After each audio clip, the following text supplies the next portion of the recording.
सगळ्यांना शुभ दुपार. झाली का सगळ्यांची जेवणं? आबाळ आले बघा, कसं वाटतंय वातावरण. इतक्या वेळ किती ऊन होतं आणि सगळं आमचं खरबूज झाकून झालेलं आहे. हे टॅमॅटोची रोपं पण छान त्यात झाकून गेली आहेत. हे बघा कसं दिसतंय.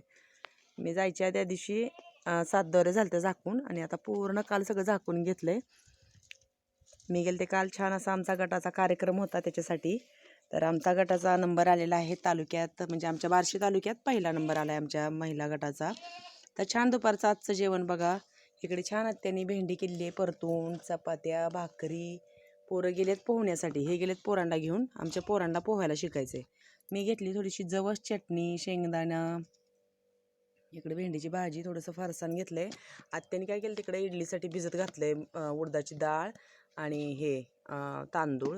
छान असं चालू आहे जेवण. प्रवासामुळे खूप सारा असा कंटाळा आलेला होता मला.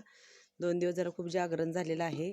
मग आता सुरुवात करायची आपल्या आपल्या कामाला. झालं एन्जॉय मस्त सगळं छान, सगळ्याजणी मिळून गेलो. सगळं छान कार्यक्रम झाला, छान वाटलं. तर तुम्ही व्हिडिओमध्ये बघितलं असेल आमच्या गटाला छान अशी ट्रॉफी भेटलेली आहे.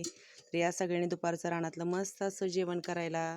तर जेवण कसं वाटलं नक्की कमेंटमध्ये सांगा. जायचं आहे आम्हाला लसूण काढायला. तिकडे मामाने हे बघा एक पेंडी आणून ठेवली काढून. तर सुरुवात कराय बघा, ओरडून ओरडून झोपली आहे. तिला मी आत्या म्हणल्या तू नव्हती तर गपचूप बसायची ना, आता तू आली तर कशी करते. तर तसा लसूण झालेला आहे, लसूण काढायचा आहे.